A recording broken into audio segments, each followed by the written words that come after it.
अरे उतना के प्यार दी है कहियो होई रंजन भाई कहियो होई जौन अंदाज में हम गा दे कहियो तक सुनाई हो पाई थे थरोई तू जितना बतिया लो लेकिन गाय की तरह मान के नहीं है कि जितना माई अपना बबुआ के वो जितना माई अपना बबुआ के दुलारती है अरे उतना के प्यार दी है धर्मराज एक बार सुतल रहले हां आ सपना देखले कि 5 गो इनार रहे आ पिछला इनारवा पनिया देत रहे त 4 गो में जाके भर जात रहे लेकिन जब 4 गो इनारवा पनिया देत रहे त पिछला ना भरे जब धर्मराज के नींद टूटल त अपना महतारी कुंती से पूछले कि माई देखो ना हम राती के सुतो रहनी हो त 5 गो इनार देखने हो आ पिछला इनारवा पनिया देत रहलो त 4 गो में जाके भर जात रहलो लेकिन जब 4 गो इनारवा पनिया देत रहलो त एक गो इनारवा ना भरत रहलो एकर मतलब का भई कुंती कहली आ कि बबुआ एकर मतलब ई भइल कि एगो समय ऐसा आई कि एगो बाप महतारी खिया पिया के चल गो बेटा के पोस पाल के सियान करती हैं लेकिन एगो ऐसा समय ओहर आई चल गो बेटा रहत भर में समय से गो बाप महतारी के बेटा लोग पेट ना भर पाए जबकि आज हम के ई देखे के मिलता विनोद भैया भाई भाई में बंटवारा ठीक लागेला लेकिन जौन बेटा अपने बाप महतारी के अपना से अलग कर धलस उ बेटा ना को बेटा 4 गो भाई बाड़े चारों जना एके लगे बाड़े एके कोखी से पैदा भइले लेकिन जब ये 4 गो मेहरारू आ जाली ओह दिन चारों को चूल्हा अलग अलग जल जला का है काहे से कि भईवा जानता छोटी छोटी समर संग खेलल बा कूदल बा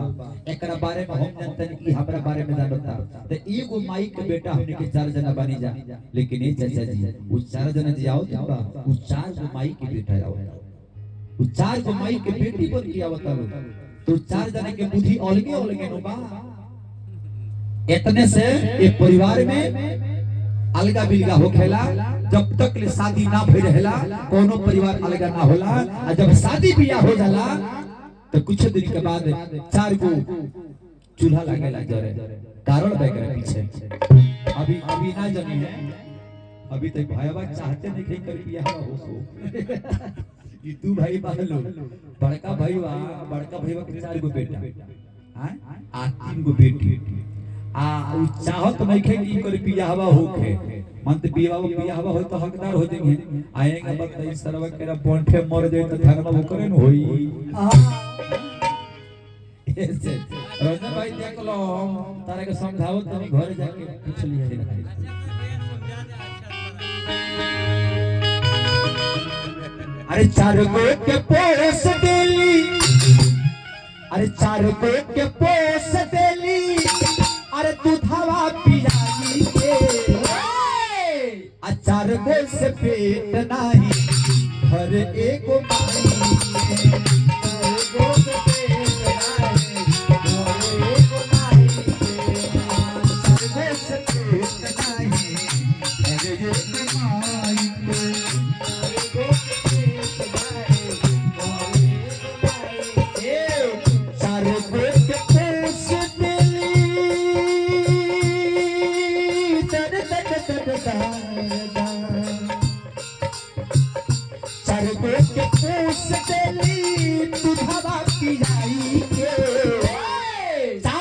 पोस देली दूधवा पियाई के लेकिन 4 गो से पेट नहीं भरे जे को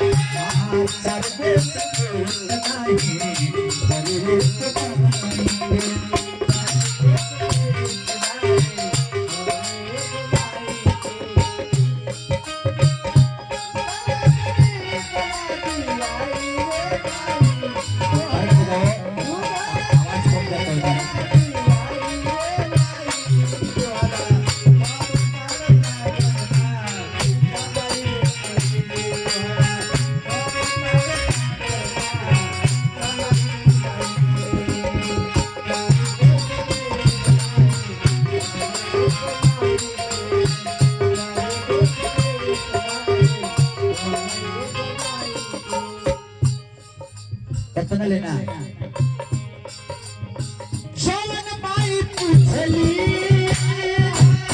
सुखल काहे बैठे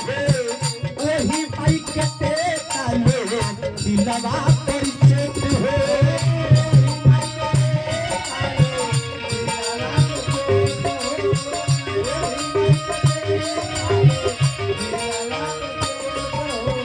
ये मलिकार राम ध्यान भैया माई फिर दोबारा नहीं है माई नहीं है ये पर विचार के लेके काम बा 6 गो पत्तो हलो बानो तो 6 पत्तो अपना हाथ है आके कम से कम 1 रुपया दे देवे चाहिए वो सासू मां के नाम बस लेकिन अपन श्रद्धा अपन प्रेम हो जिस सास के मानत हुई तो 1 रुपया जरूर लेके दइए दी कि वो माई में आए माई में अंतर ना ये गो माई छोड़ेगी ता एगो माई से भेंट होला आप सब सुनले हो कि जब लड़की के बियाह होला तो अपना घर माई छोड़ेली तो ओकरा बदला में सास मिलेली बाबूजी छोड़ेली तो ओकरा बदला उनकर ससुर मिलेले भाई छोड़ के आवेले तो ओकरा बदला में देवर मिलेले बहिन छोड़ के आवेली तो ओकरा बदला में ननद मिलेली लेकिन लड़की नैहर में कौन ऐसा चीज छोड़ के आवेली जौना के बदला में ससुरा में ओकर पति मिलेली ई चौपट के का बुझाई अरे लोगो माई माई होली चाहे अपन माई आ चाहे सासू माई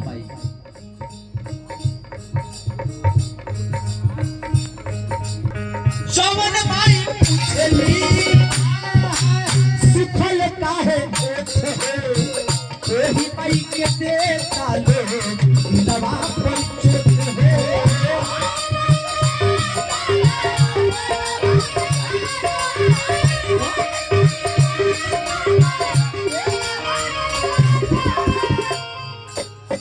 भिजल सुते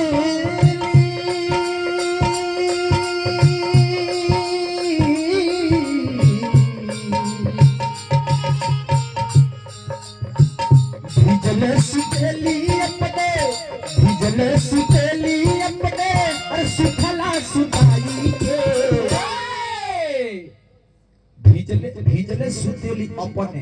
अपने भीजले पर सुते जाली आ सुखला पर अपना बेटा के सुतावेला अरे भीजले सुतेली अपने सुखला सुताली अचार को से पेट बनाई भरे जी को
लेना